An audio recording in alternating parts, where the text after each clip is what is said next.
Hi there, Vicky here.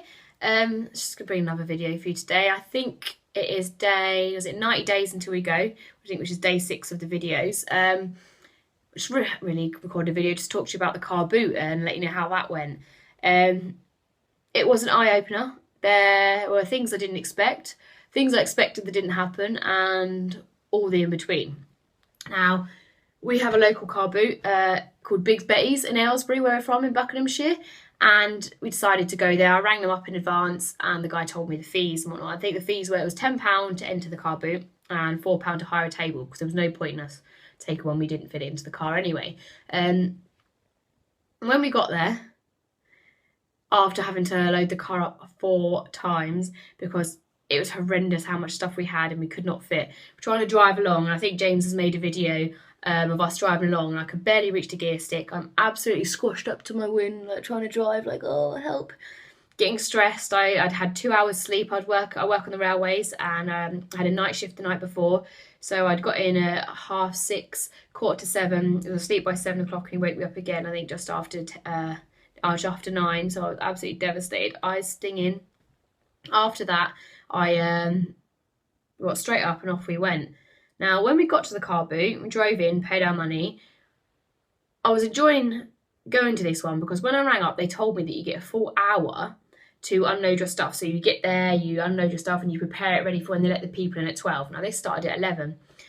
But I kid you not, once we had got there, I hadn't even opened the car door, and I'm squashed up to the front, as you can imagine it. I've got stuff here. James's head's peeping around the corner, like, hello.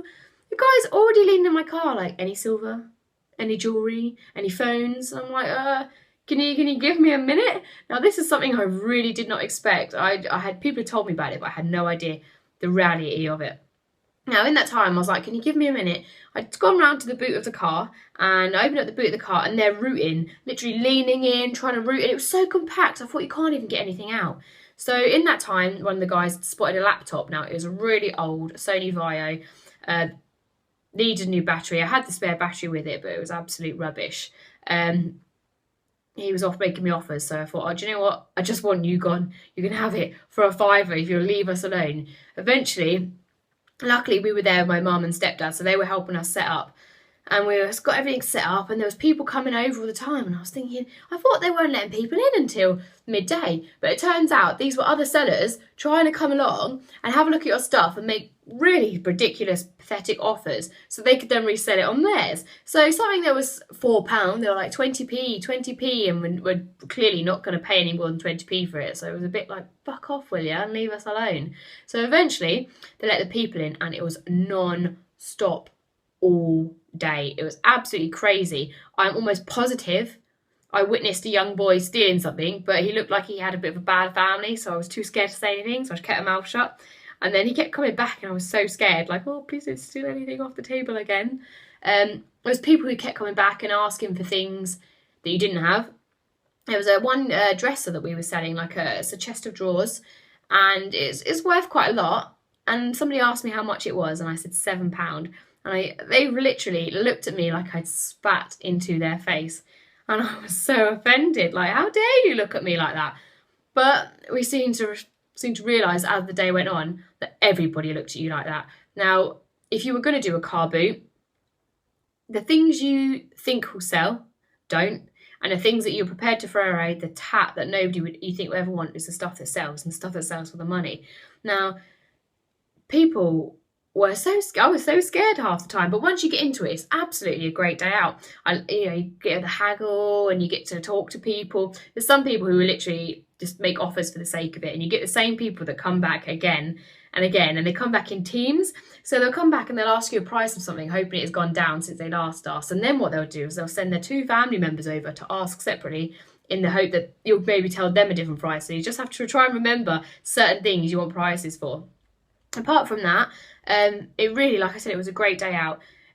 James loved it, but he was spent the whole time folding clothes because people were rummaging through it like it was Primark. They were pulling stuff out. Somebody watched him literally fold up 4 pairs of jeans, and then as he was still folding them, went through and ripped them all out. And I was like, oh, okay, well, I guess that's just how it happens here.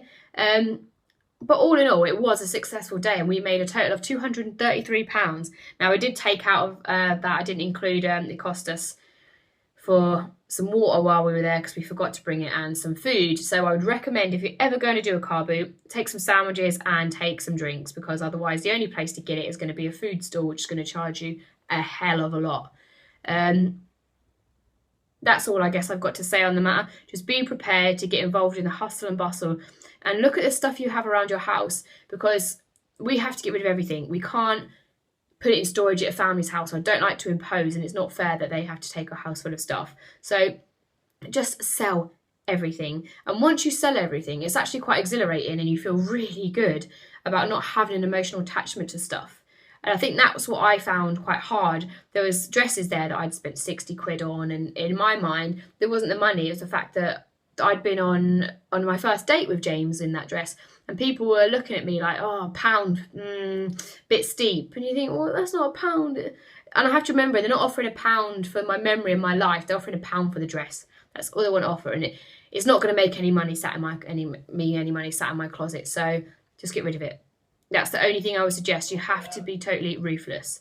So that's, I guess, all I've got to say on the matter. I hope you enjoyed the video. Any feedback from me, then please leave it, and I hope you have a lovely day.